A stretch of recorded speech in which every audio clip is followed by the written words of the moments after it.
Welcome into Saints Now by Chat Sports. Happy Monday, and I hope you guys are ready for an awesome week of content. In today's video, I'm going to be breaking down some winners and losers from rookie minicamp, which got started over the weekend. We got some interesting takeaways. Ross Jackson, John Hendrix, and the rest of the guys out there like Nick Underhill and all the great media people who were in New Orleans put up a lot of information. So I just wanted to go through and say, who are my winners, who are my losers, and kind of just give my thoughts on it as a whole. But before we dive into that, got to give a big time shout out and show some special love to Tyrann Mathieu, the honey badger, because it is his birthday. Also, fun fact, it's my mom's birthday. So, hey, two legends born on the same day. Show some love to Tyrann Mathieu in the comments section. Type his jersey number, type HBD. I don't care, but show the honey badger some love.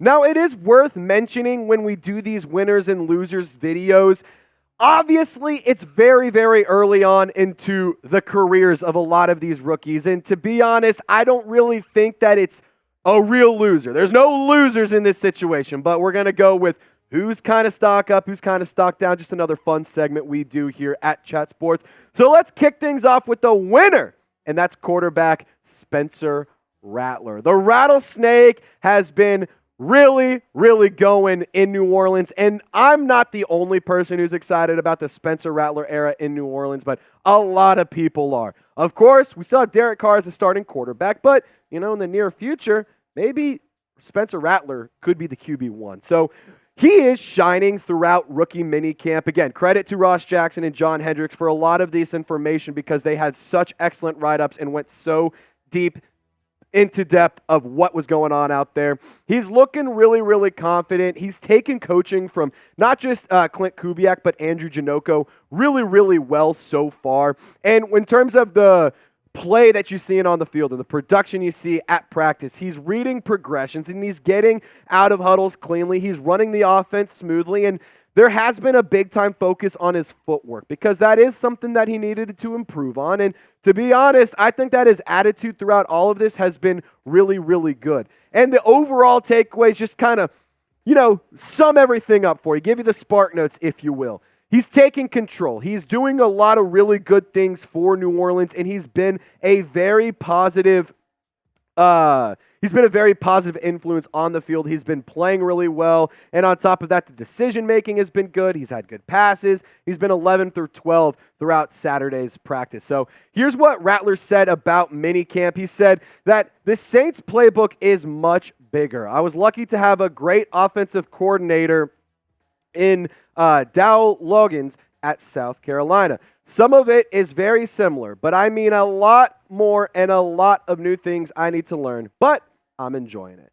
So Spencer Rattler, I just think that he's a big-time winner because he's showing a lot of the hype is true. Like a lot of Saints fans and a lot of media people, and not just New Orleans Saints media, but outside media as well, like the Big J's, Bleacher Report, ESPN, CBS, like a lot of outlets have been praising the Saints for taking Spencer Rattler and getting him so late in the draft. And I just think that he is, again, in a perfect situation. I absolutely love what he's been able to do so far in New Orleans, and I love the hype around it. I'm sorry. I'm going to get excited about a player that I think has a lot of upside that the Saints absolutely stole in the draft. So if you're with me, who that saying they're going to like this video? Hit that thumbs up icon.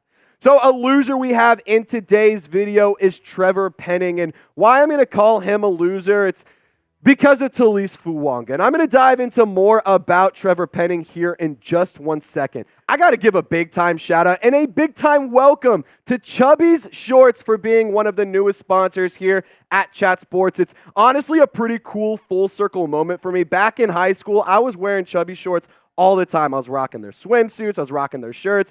I absolutely loved their products, and now I get to talk about them and sell them here on the show. And the sky's out. That means the thighs are out, baby. Chubby's makes clothes that make every movement feel like a vacation. Some people wear tuxedo t-shirts to show that they like to party, but for me personally, I rock Chubby shorts, swim shirts, and shirts by the pool.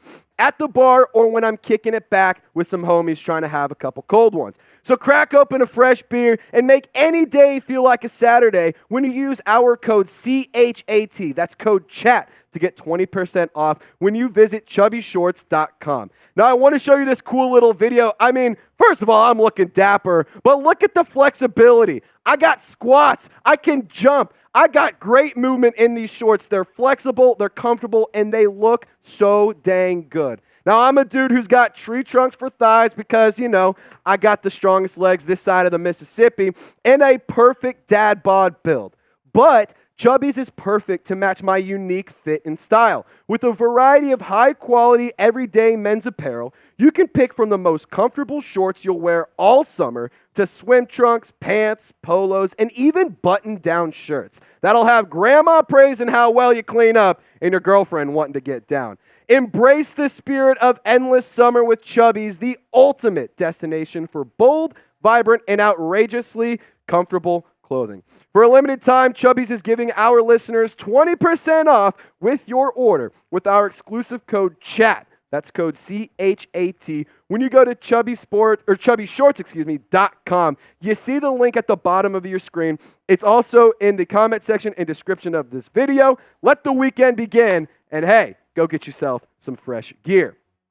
So let's get back on track with Trevor Penning and why I think that he is a loser. I mentioned it, Taliese Fuaga. He is a player that I honestly was so excited about, and I was like, this is the perfect fit. This is the perfect pick for New Orleans. But why he's a winner and why Penning's a loser, it's because Taliese Fuaga was taking snaps at left tackle, and he actually got a lot of run over on the left side, but it is worth noting he's likely going to be the starter at the right side, or he's actually going to play more on the right side of the offensive line. And this is just the New Orleans Saints testing the versatility of the player. A lot of pre-draft hype was around how he could possibly move over to the left side and he could be an effective player. And I do think that right now on your screen, this is how the offensive line is going to pan out. I do think Trevor Penning is going to be the starting left tackle. I'm not necessarily expecting Ryan Ramczyk to be ready to go week one, so I think Fuaga is going to be holding it down on the right side. But as for Nick Saldiveri, Cesar Ruiz, and Eric McCoy, I think that's going to be the interior part of the offensive line. And Fuaga looked really fluid. He looked comfortable, and especially in the run game and practice. And I will say this, he ran a similar offense at Oregon State doing a wide zone scheme. That is what we should expect Klint Kubiak to utilize in the Saints offense, and we all know that Kubiak wants to run the ball a lot this year and wants to be effective on the ground, so it's nice to see that Fuaga is getting very comfortable in the run game, especially in the Saints scheme. Now, New Orleans needs to be prepared in 2024 just in case. There's a lot of factors for this just in case. Now, one, Trevor Penning. Maybe he doesn't pan out and he's not the player that we drafted him in the first round to be. That's issue number one.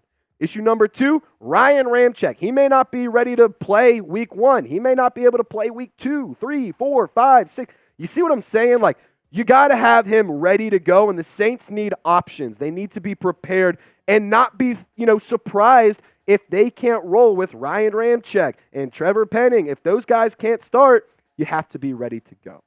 So another big-time winner for me is wide receiver Bub Means, fellow fifth-round pick of with Spencer Rattler for the Saints this past year. Guys, I absolutely love this player in Bub Means. First of all, the energy he has and he was displaying at practice was super contagious, and it was so dang fun to see all the clips. But I think Spencer Rattler put a really good quote out when he said, I'm just trying to create chemistry with everybody, trying to work the kinks out and get our timing down. Bub is a great player, and a lot of other good guys are out there too. Now, that was Spencer Rattler specifically on Bub Means because you can kind of tell there's actually a really nice connection developing early on in both of their young careers. Now, Ross Jackson, I think, hit the nail on the head when he said that you talk about looking the part.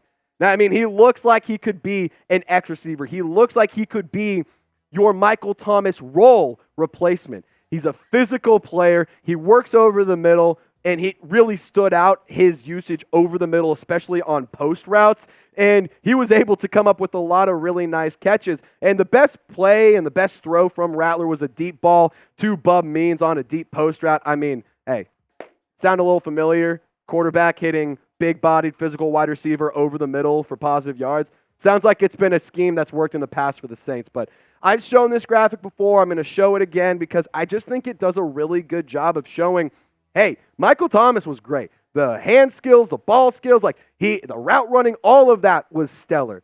But if you can train Bub Means and you can coach him up to be a Michael Thomas type player, he already has the size. He already has the athleticism. And a lot of that is actually better than MT.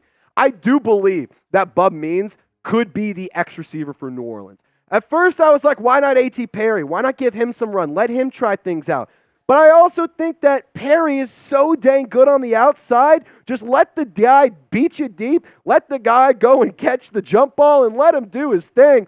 And you can have Bub Means be your physical guy on the inside that's, commanding some of the linebackers, some of the slot corner play, a lot of that kind of stuff. I think Bub Means could be a really excellent X receiver in the league if he can develop. So I want you to predict it for me. Give me the over or under on 4.5 touchdowns for Bub Means. I'm going to hammer the over. Chris Olave had 4 touchdowns in his rookie season. Michael Thomas had 9 in his rookie season. So I went with 4.5 just because, I just wanted to kind of be a little bit nicer to Bub and kind of make it a little bit more realistic because, to be honest, I don't know if we'll ever get a Michael Thomas rookie first couple years ever in any situation. But over or under, just give me an O or a U in the comment section. All right, so our last loser, it's the NFC South. It's just straight up the NFC South. The division is a bunch of losers. Not for all the reasons we already know, not for all the reasons we've already, seen over the course of our lifetime. The NFC South is full of a bunch of losers, but big time after Saints minicamp because Klint Kubiak is taking control of the offense. I mean, he has been very, very loud. He's been very vocal. He is not afraid to voice his opinions at practice. And one thing that I really thought was cool in one of the write-ups I was reading was Bub Means on Klint Kubiak, quote, he demands perfection.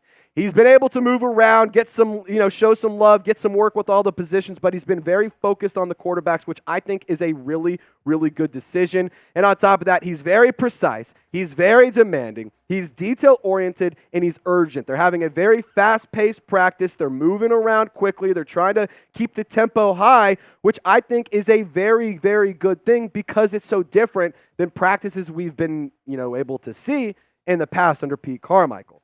Now, I do want to say this Saints offense, it needed a spark. And I think under Andrew Janocko, Klint Kubiak, and the rest of the Saints offensive staff, the new offensive staff, it's going to be like Lil Wayne, vintage Lil Wayne, lighter spark before the song. You know it's going to be an absolute banger. It's kind of the vibes that I'm getting from New Orleans right now. And again, I know I might be a little bit, up in the clouds, a little, overly optimistic. But hey, it's the offseason. This is the time to get excited about your teams. New Orleans has made a lot of really good moves this offseason. So I think that the combination of that and the new coaching staff is going to be a recipe for success in 2024. But what you think, Who Dat Nation? Will the Saints offense be better or worse under Klint Kubiak?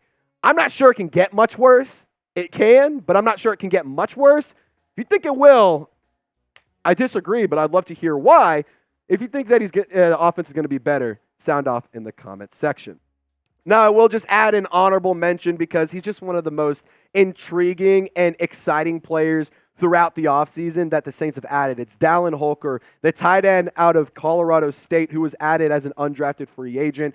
I mean, his energy is contagious. He has been making some really good plays. He was a really, really good tight end for the Rams last year, and I do think that he has a very, very realistic shot and a very clear path to make the roster in the final 53-man roster nonetheless. I would love to see Holker suit up on Sundays.